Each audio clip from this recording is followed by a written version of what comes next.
What up? This is Swayze and I'm in a bad mood. I did not have a good day at all. First, I went to the USPS office and I had to stand on a long ass line. And then when I finally get to the window, there's this fat Aggie chick making it mad difficult to get what I want to get done. I mean, she was acting like I was an inconvenience to her because I came to her job where she works at. She was Aggie for no reason. Then after that, I meet up with this Puerto Rican chick that lives around my neighborhood, and she promised to make some coquito for me. Well, she made it, and it's trash. Basura. I mean, absolutely garbage, and it got me tight because, you know, she got hair on her forearms.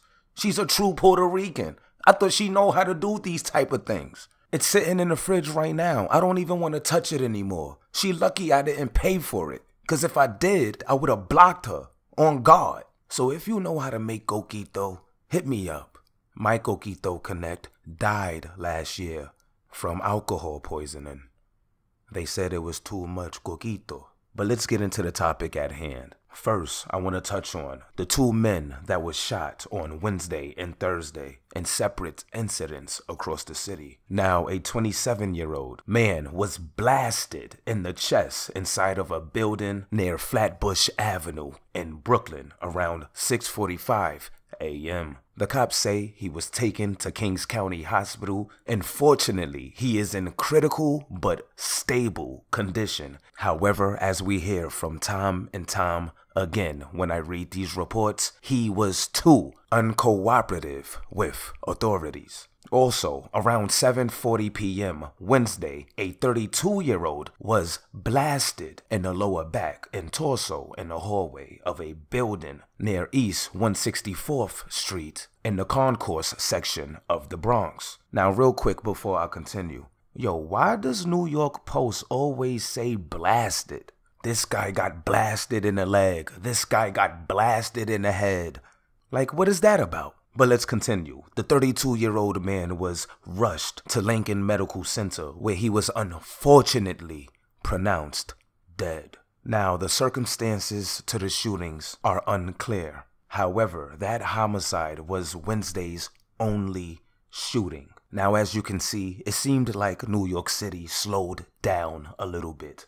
However, that did not last long, because it looks like 2 U.S. Marshals were shot in the Bronx by a fugitive who was wanted in a shooting of a Massachusetts state trooper. Now, I know you guys remember when homeboy shot both of the cops in Queens because his girl decided to call the Jakes and they murdered him. Well, let's listen to this news clip and I'll be back with my commentary.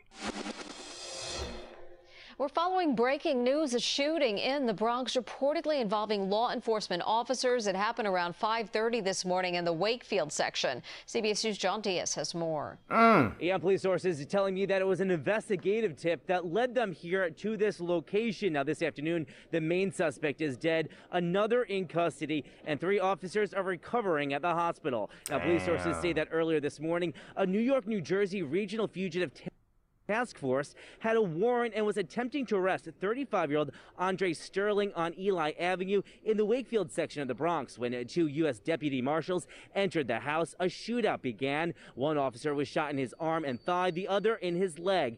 And a third officer, this one an NYPD detective who was perimeter security, injured his leg after he rushed in to help. Now, the officers fatally shot Sterling, and a second suspect was taken to the hospital for an injury he sustained during the arrest. Now, Massachusetts State Police had been searching for Sterling for weeks. He was considered armed and dangerous, even on the state's most wanted list, after he allegedly shot and injured State Trooper John Lennon on November 20th at a traffic stop on Cape Cod. It's believed he was hiding out in the Bronx. That wasn't and even that long authorities are not ago. saying what crimes that second suspect is facing or the relation to Sterling, but sources telling me, though, someone will most likely be facing harboring a fugitive allegations.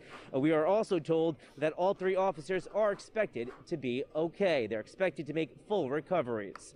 All right. Well, there you have it, people. First Queens, Now the Bronx. But the Bronx ain't even shooting NYPD. They shot 2 U.S. Marshals. That's like 4 stars, right? That's like 4 stars. They going crazy out here in New York City at this point. First Queens is shooting cops and now the Bronx is shooting U.S. Marshals? Y'all making it mad hot, B. Now yeah, that was crazy. But yo, it looks like the Bronx just can't stop and won't stop. Did you guys see the video of a bunch of savages running up in Burlington Coat Factory? Stealing wild coats? You gotta check this out. Police are investigating the theft of dozens of coats from 2 Bronx stores just days apart. Back on October 28th, the NYPD says 6 people seen here stole 24 coats from a Burlington store on 3rd Avenue in the Melrose section. Investigators say 3 days later, 9 people used suitcases to take 56 coats from a Burlington store on Baychester Avenue. No arrests have been made in either incident. No. Police are investigating the theft of dozens of coats from 2 Bronx stores just days apart. Back on October 28th, the NYPD says 6 people seen here stole 24 coats from a Burlington store on 3rd Avenue in the Melrose section. Investigators say 3 days later, 9 people used suitcases to take 56 coats from a Burlington store on Baychester Avenue.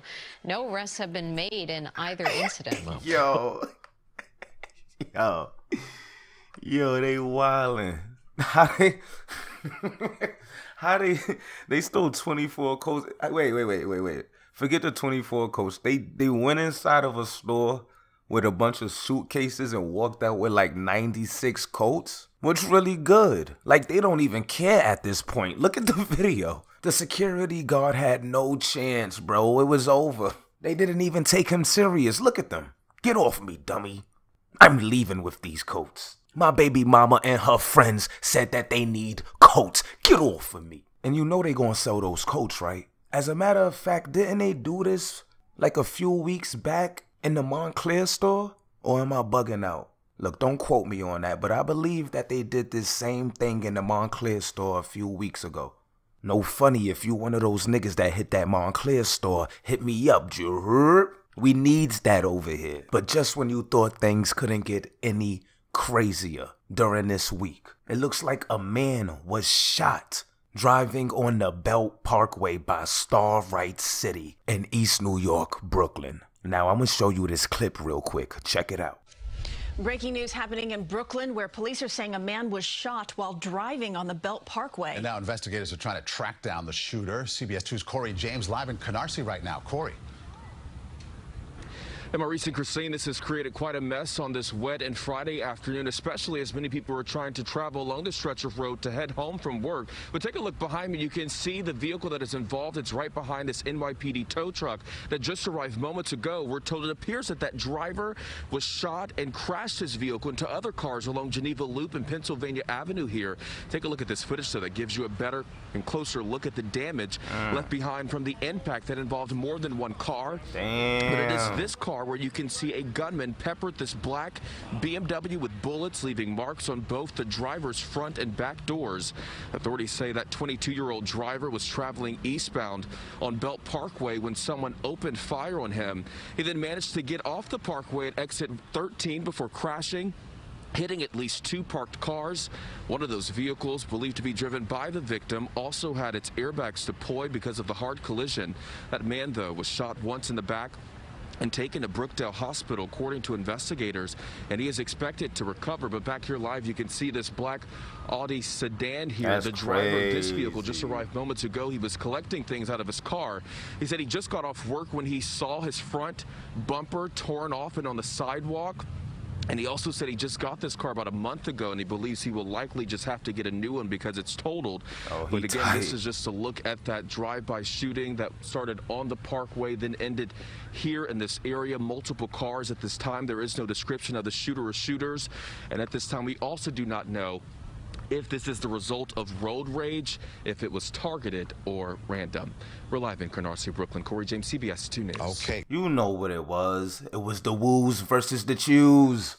But seriously, it's a very unfortunate situation. You got people shooting each other on the Belt Parkway. My main issue was this. Why are they calling Starlight City Canarsie? Is Starlight City considered Canarsie? don't you have to go past like Brooklyn to get to Canarsie? Or am I wrong? Like, say if they was more further down Pennsylvania Avenue and they was by Linden houses, would they also consider that Canarsie? Pull up in the comment section and tell me if I'm wrong. But pull up in the comment section and let me know how you feel about these few incidents that took place throughout New York City. And if you liked the video, don't forget to share, subscribe to the channel if you're not already, and make sure you hit that notification button. But I'm off this. Wasting your time, drinking that wine, smoking that smoke, doing that coke, dealing that dope, giving up